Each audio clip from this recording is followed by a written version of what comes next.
आज हम लोग वृत्त के बारे में पढ़ेंगे। वृत्त क्या है इसको समझेंगे। वृत्त क्या होता है बेटा? अनेक बिंदुओं से मिलकर बना होता है। मान लीजिए आपका वृत्त है। वृत्त की परिभाषा क्या है? वृत्त एक ऐसे बिंदुओं का बिंदुपथ होता है। बिंदुपथ का मतलब होता है अनेक बिंदुओं से रास्ता। तो वृत्त एक ऐसे बिंदुओं का बिंदुपथ होता है जिसकी एक निश्चित बिंदु से दूरी अचर होती है। जिसकी एक निश्चित बिंदु से दूरी अचर होती है। इस निश्चित बिंदु को वृत्त का केंद्र कहते हैं तथा अचर दूरी को वृत्त की त्रिज्या कहते हैं। ये आपका केंद्र हो गया। केंद्र को O से दर्शाते हैं बेटा, और ये आपकी त्रिज्या हो गई। इसको इस लिखा, कोई दिक्कत नहीं है। हम लिखेंगे OA हमारा क्या है? वृत्त की त्रिज्या है। OA वृत्त की त्रिज्या है। आगे देखिए, ये जो घिरा हुआ भाग है इसको हम लोग कहते हैं परिधि। घिरे हुए भाग को क्या बोलते हैं बेटा? परिधि कहते हैं। कहने का मतलब है वृत्त के चारों ओर घिरा हुआ भाग या चारों ओर का आवरण ही वृत्त की परिधि कहलाती है। वृत्त की परिधि का सूत्र है 2πr। वृत्त की परिधि का सूत्र है 2πr। ना कहो से दोस्ती, ना कहो से प्यार। वृत्त की परिधि है 2πr। इतने किसी कोई दिक्कत बेटा? आगे ध्यान दें, जहाँ r क्या है? आपकी त्रिज्या है। r को त्रिज्या कहते हैं। पाई एक कांस्टेंट वैल्यू है।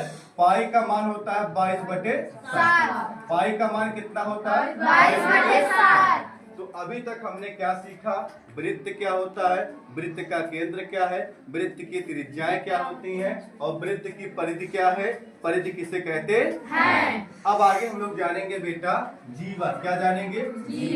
जीवा को इंग्लिश बोलते हैं क्वाड। क्या बोलते हैं? जीवा क्या होता है हम समझेंगे। अच्छा, वृत्त पर अनेक बिंदु होते हैं। ध्यान से देखें, वृत्त पर अनेक बिंदु होते हैं।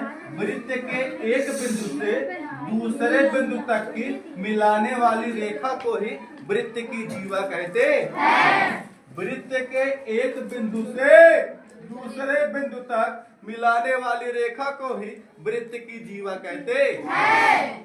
एक वृत्त में अनेक जीवाएं होती हैं, लेकिन सभी जीवाएं अलग अलग होंगी। एक वृत्त में अनेक जीवाएं होंगी, लेकिन सभी जीवाएं क्या होंगी? अलग अलग होंगी।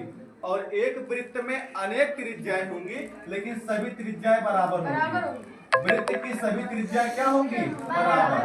वृत्त की सभी त्रिज्या बराबर होती है। वृत्त की सभी त्रिज्याएं बराबर होती है।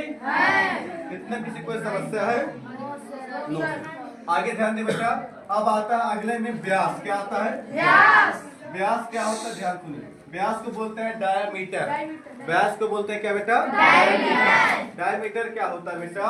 कि वृत्त की सबसे बड़ी जीवा ही वृत्त का व्यास कहलाती है। वृत्त की सबसे बड़ी जीवा ही वृत्त का व्यास कहलाती है। या तो हम ऐसे बोल सकते हैं कि ऐसी जीवा जो वृत्त के केंद्र से होकर जाती है व्यास कहलाती है। चित्र में देखें, ये मान लिया हमारा C है, A है, ये O है, यहाँ पर क्या है? D।